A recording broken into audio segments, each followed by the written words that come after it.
Friends, welcome to our channel crypto with Vishal. आज की video में बात करेंगे गाइस क्या चल रहा है मार्केट में।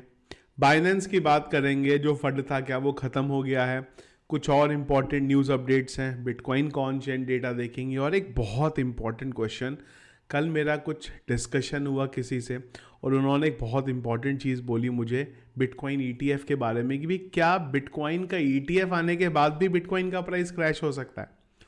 एक बार उस बारे में आज के वीडियो में बात करेंगे। सबसे पहले एक बार देख लेते हैं क्या चल रहा है मार्केट में।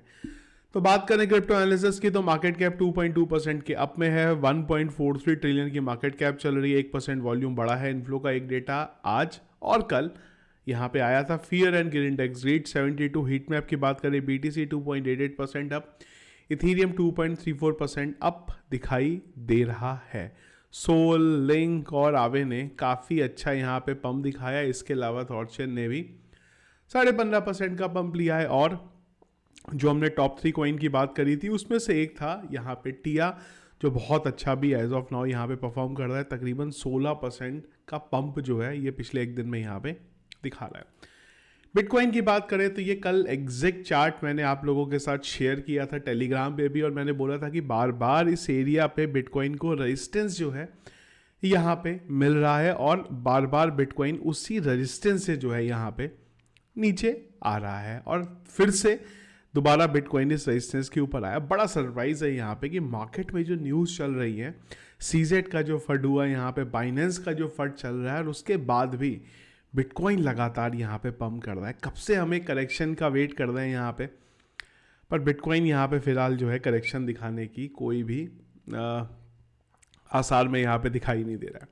दोबारा थोड़ी देर बाद इस चार्ट पे आएंगे, कुछ और डेटा उसको देख लें।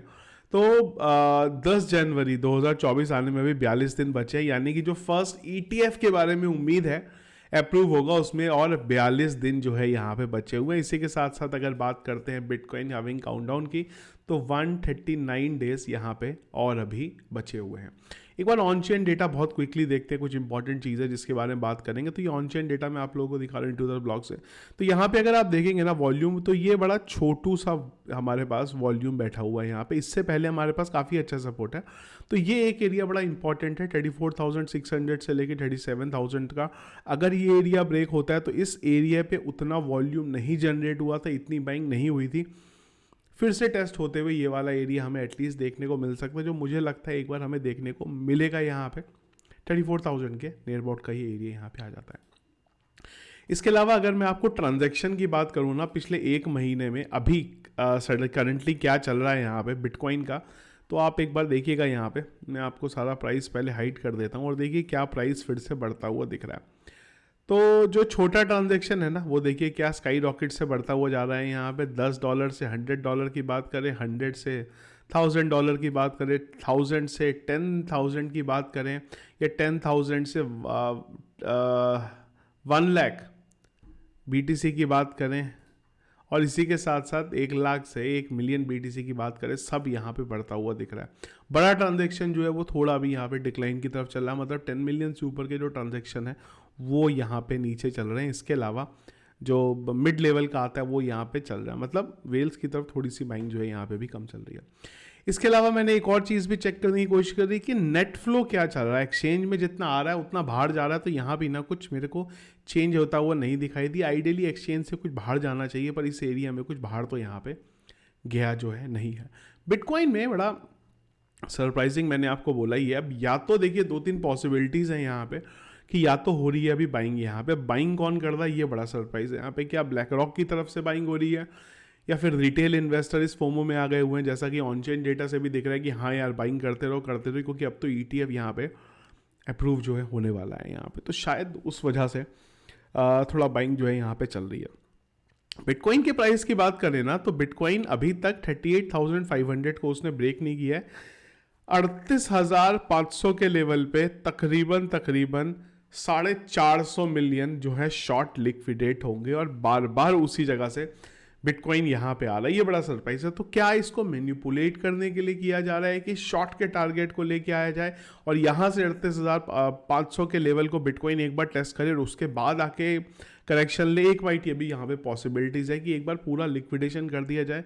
$400-450 मिलियन बहुत बड़ा होता है अगर एक ही विग अगर बने और उसको जो है लिक्विडेट करके यहाँ पे चल जाए। तो मुझे लग रहा है एक पॉसिबिलिटी शायद इस वजह से भी हम लोग बार बार इस एरिया की तरफ जा रहे हैं और फटक से वहाँ से यहाँ पे आ जा रहा है, पॉसिबिलिटी हो सकती है। बाइनेंस की हम लोगों ने बात करी, अभी नई खबर आई यहाँ पे, क्रिस्टियानो रोनाल्डो उन्होंने, हमने देखा था बाइनेंस का प्रमोशन किया था, तो इनको भी अब पकड़ लिया गया है यहाँ पे। पकड़ने का मतलब जेल नहीं किया गया, सू किया गया है यहाँ पे।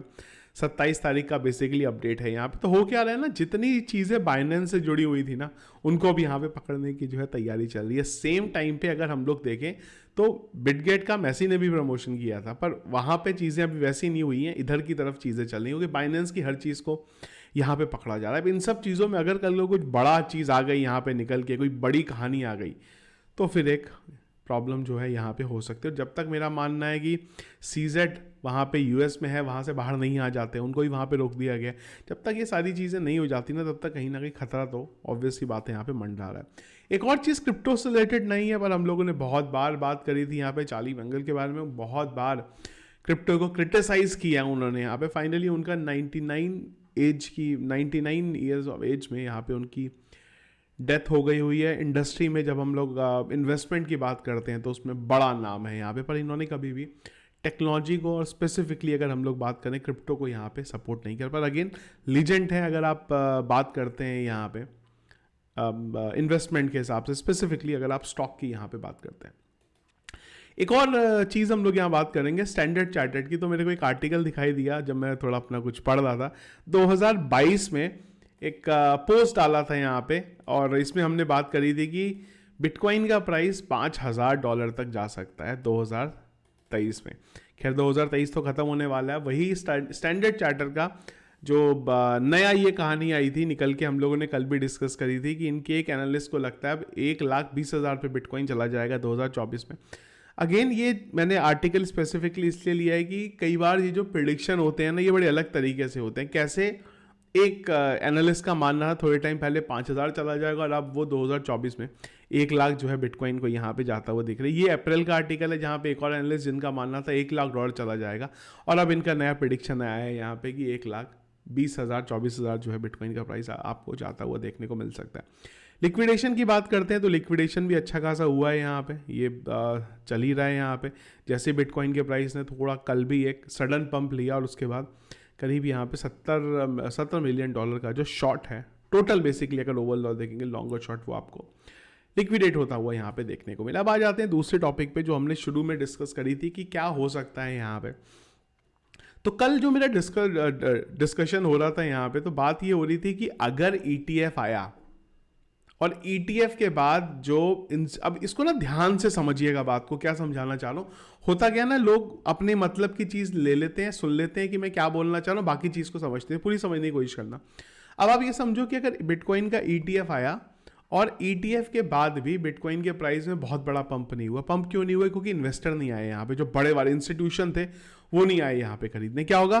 बिटकॉइन का प्राइस नीचे जाना शुरू होगा। और अगर ETF भी आ गया और बिटकॉइन के प्राइस ने उतना पंप नहीं लिया, तो रिटेल जो हम लोग हैं क्या बोलेंगे, अरे यार ये तो कुछ हुआ ही नहीं, हम तो सोच रहे थे ऐसा हो जाएगा वैसा हो जाएगा। मार्केट धक करके नीचे आएगा, और जब वो नीचे आएगा ना, वहाँ से इंस्टीट्यूशन आएंगे। देखो इंस्टीट्यूशन तो आएंगे, ये पक्का है, पर मेरे को ये लगा कि पॉसिबिलिटी है ये ETF अगर जनवरी में अप्रूव हो जाता है और बाइंग नहीं हुई, तो पता चले हम फरवरी में एक नीचे की तरफ हम लोगों ने डाउन देख लिया है यहाँ पे, और उसके बाद स्काई रॉकेट बना। इंस्टीट्यूशन तो आएंगे, पर जैसे ही ETF अप्रूव हुआ, हो सकता है वो टाइम पे आपको चीज़ होते हुए ना दिखे। ये मैं आपको इसलिए बोल रहा हूँ क्योंकि कई लोगों का ये आता है कमेंट मुझे कि जैसे ETF अप्रूव होगा हम सारा पैसा लगा देंगे। बिल्कुल मत करिएगा, ये पॉसिबिलिटी है, और अगर ये पॉसिबिलिटी हुई तो शार्प बिटकॉइन का एक डंप हमें देखने को मिलेगा वो टाइम पे, और वो एक बहुत ज़बरदस्त अपॉर्चुनिटी होगी बिटकॉइन को बाय करने की, क्योंकि उसके बाद पक्का है ये जो इंस्टीट्यूशंस हैं ये तो आएंगे ही आएंगे, और जैसे ही उन्हें सस्ते में बिटकॉइन मिल रहा होगा ना, वो वहाँ पे बाइंग करेंगे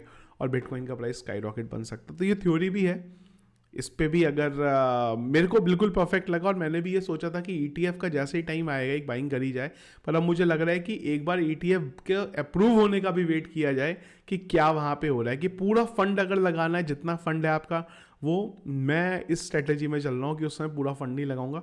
एक बार वेट करेंगे क्या मार्केट ने करा है। अगर एक डंप आया तो एक बहुत अच्छा मौका जो है वो आपको वो टाइम पे देखने को मिल सकता है। अगेन एज ऑफ नाउ मैं आपको सिर्फ बता रहा हूं कि ऐसा अगर होगा तो क्या करना है, कोई गारंटी नहीं है कि ऐसा ही होगा। हो सकता है ETF और जैसा कि प्रिडिक्शन चल रहा है कि मार्केट में खतरनाक तरीके से पैसा आएगा, डॉलर्स की फॉर्म में, वो भी INR की फॉर्म में नहीं। तो ऑब्वियसली जानते हैं मार्केट में जो एक पंप वाली सिचुएशन है वो हमें देखने को मिल जाए। और एक और चीज़ भी अब मुझे लग रही है, पहले मेरा मानना था कि नहीं यार ऐसा नहीं होगा, ब्लैक रॉक शायद इस प्राइस पे बिटकॉइन को बाय नहीं करेगा, पर अगर इतनी बाइंग हो रही है, रिटेल इन्वेस्टर के पास इतना पैसा नहीं होता है कि वो बाइंग करे, या तो ब्लैक रॉक भी रिटेल इन्वेस्टर के थ्रू कहीं से अपने यहाँ पे बाइंग कर रहा है। नहीं तो आइडियली ये लेवल टूटना चाहिए, और अगर ये लेवल नहीं टूट रहा है इतने उस पर भी, तो फिर सेकंड चीज़ ये भी हो सकती है कि जो लिक्विडेशन का है यहाँ पे, जो मैंने बात करी है आपको, करीब 450 मिलियन का लिक्विडेशन वहाँ पे बैठा हुआ है 38,500 पे, तो शायद उसका वेट किया जा रहा है कि एक बार थोड़ा डरा के वहाँ से विक बनाई जाए, और जब लोगों को लग जाएगा कि हाँ यार अब ऊपर जाना है, उसके बाद हमें करेक्शन देखिए। आइडियली मार्केट ऐसे ही चलता है कि एक पंप देखने को मिलता है, करेक्शन आता है, फिर और बड़ा पंप देखने को मिलता है, फिर छोटा करेक्शन आता है, फिर और बड़ा पंप देखने को मिलता है, फिर छोटा करेक्शन आता है। नॉर्मली मार्केट इसी तरीके से चलता है। पर अगर हम लोग अभी देखें तो मार्केट इस तरीके से नहीं चल रहा है। अगर मैं थोड़े बड़े टाइम फ्रेम पे यहाँ पे बात करता हूँ, लगातार हमारी जो कैंडल्स हैं वो बनती जा रही हैं ग्रीन, 1 2 3 4 5 6 7, सातवीं कैंडल ग्रीन बन रही है। ऐसा हम लोगों ने लास्ट बुल रन से पहले देखा था, और उसके बाद हमारी एक ग्रीन कैंडल जो है यहाँ पे, रेड कैंडल सॉरी जो है यहाँ पे बनी थी। तो ये देखा इस चीज़ें जो अभी चल रही हैं मार्केट में। इसके अलावा अगर आप लोगों का कोई और क्वेश्चन है, कुछ जानना चाहते हैं, तो ज़रूर आप मुझे कमेंट बॉक्स में बता सकते हैं। हार्डवेयर मेरा आ चुका है, कौन सा हार्डवेयर है और क्या उसका वीडियो है, वो बहुत ही जल्दी आपको इसी वीक में कोशिश करूँगा मैं कि हम लोग दिखा दें किस तरीके से एक्सचेंज से आप हार्डवेयर की तरफ अपना अमाउंट भेज सकते हैं। इसी वीक में कोशिश करूंगा वीडियो बना दे। एक्साइटेड हो आप वो वीडियो के, तो कमेंट बॉक्स में एक मुझे ज़रूर बता दीजिएगा। धन्यवाद। आज का वीडियो पसंद आया आपको, इसको लाइक और शेयर जरूर कीजिएगा। चैनल में अगर आप नए या फर्स्ट टाइम वीडियो देखने, ज़रूर चैनल को सब्सक्राइब कर लीजिएगा। और सारे रेगुलर अपडेट्स के लिए टेलीग्राम को नहीं ज्वाइन किया तो ज़रूर ज्वाइन कर लीजिएगा, लिंक वीडियो के डिस्क्रिप्शन पे मिल जाएगा। Thank you friends.